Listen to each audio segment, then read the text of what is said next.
What's up, guys, and welcome to the channel. Today, I want to talk to you about my biggest mistake with the GI Bill and how it landed me $12,000 in debt with the VA. This is Jason with Military Bottom Line.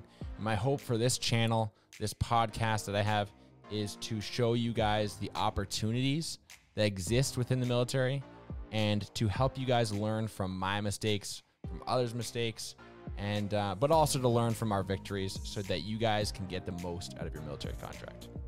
If you like the sound of that, if you want to learn more and join us in the journey, then just hit the subscribe button down below. And if you find this video helpful, give it a thumbs up. So like I said, this video is about how I ended up with a $12,000 debt to the VA.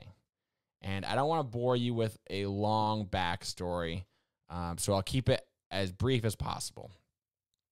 So basically, I got out of active duty and I was just basically continuing my education at a 2-year community college in California where it was super cheap, so cheap that I didn't need to use my GI Bill. When it came time to transfer, I ended up in a 4-year university. I basically kind of made the last minute decision to go to this school. I applied after the window of application had already closed, and they slid me in real quick because I kind of was trying to figure out what I was doing with my life. And so they accepted me, and because I made such a rash decision, I didn't do as much homework as I should have. So I should have been preparing far earlier than I was. I was picking between a couple different states, made the last minute decision to go back to my home state. And so I found myself enrolled in their mechanical engineering program.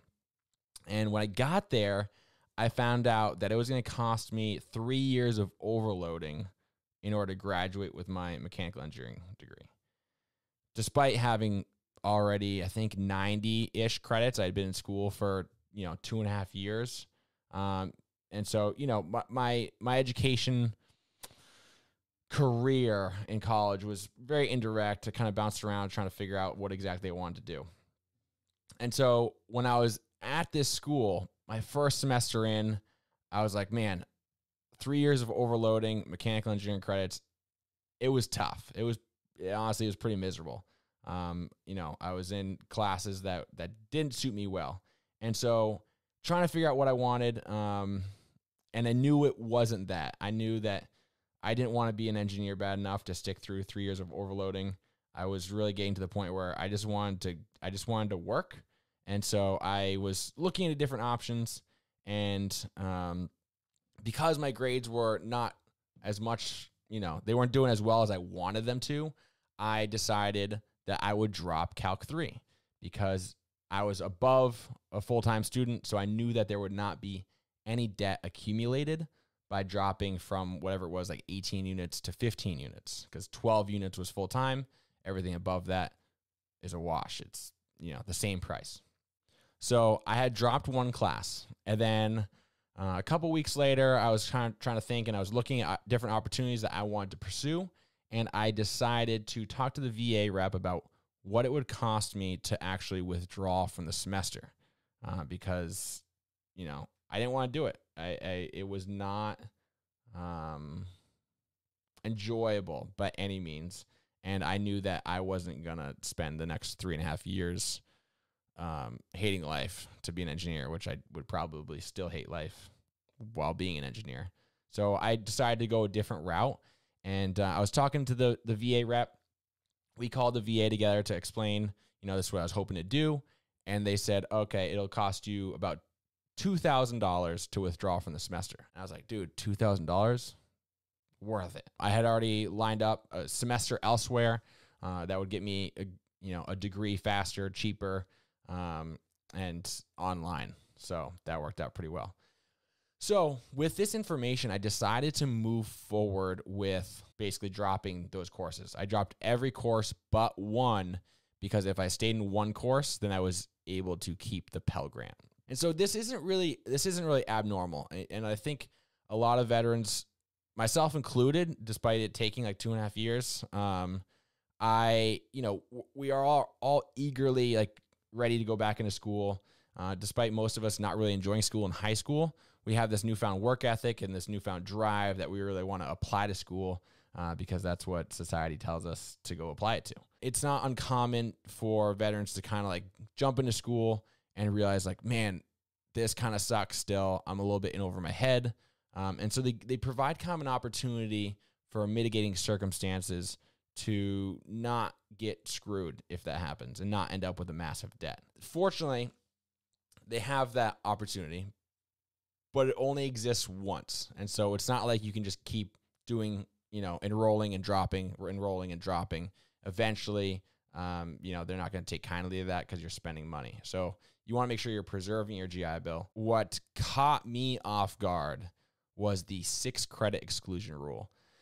And so it's a little bit complicated, and it shouldn't be that complicated, but let me read you what the VA defines as the 6 credit exclusion rule. VA automatically grants mitigating circumstances for up to 6 credits the first time a student reduces or terminates. Mitigating circumstances must be considered.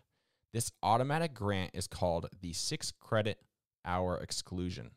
The exclusion is a one-time grant made the first time mitigating circumstances must be considered for the student. Up to 6 credits can be excluded if the student has been awarded benefits for the credit. The 6 credit hour exclusion cannot be granted if the student completes the term and receives non-punitive grades. Beforehand, I didn't know what the 6 credit exclusion rule was. Why would anybody know what that is? And so when we contacted the VA to try to find out, like, hey, what can we do here? What it's going to be the penalty for withdrawing from these courses? They, in their mind, said, oh, it'll only be $2,000 because of the 6 credit exclusion rule. It basically waives the majority of the courses. The problem is that the problem for me in this case is that because I dropped that one credit or that one course before dropping the rest of them, the 6 credit exclusion rule was applied to that one course.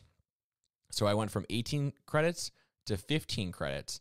And despite there being no debt actually incurred in that withdrawal, they still applied the 6 credit exclusion rule. So then about 2 weeks later, when I withdraw from the rest of them, that 6 credit exclusion rule no longer existed for me. It had been used. And so that's how I ended up owing $12,000. And the VA rep at my school, I myself included, we were like, this is crazy. We fought it for a while, did the best we could. I'm not here to blame the VA. I'm not here to blame anybody.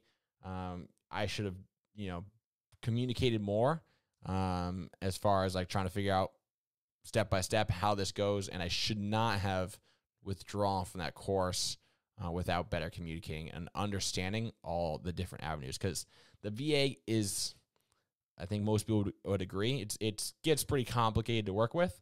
And it's the government. So you talk to somebody different every day, they're going to give you some kind of different information. So basically what I'm saying is that if you wanted to withdraw from any courses, think about it first, because you only get really one chance to do it penalty free, and it can cost you a lot of money. So the 6 credit exclusion rule is a really good opportunity if you run into a situation where you have to withdraw from courses.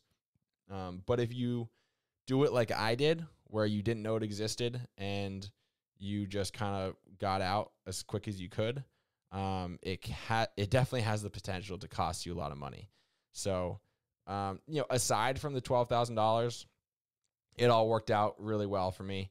I went on to graduate with a degree in 9 months instead of 3 years.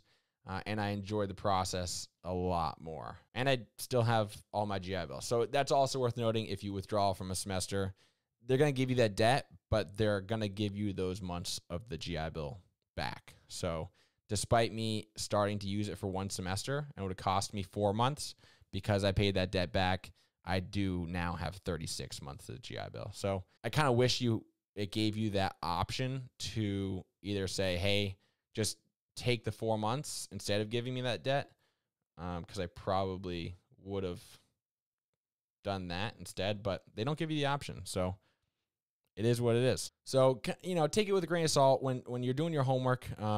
make sure that everything is known, explain the entire situation, because going from $2,000 to $12,000 is a heck of a difference.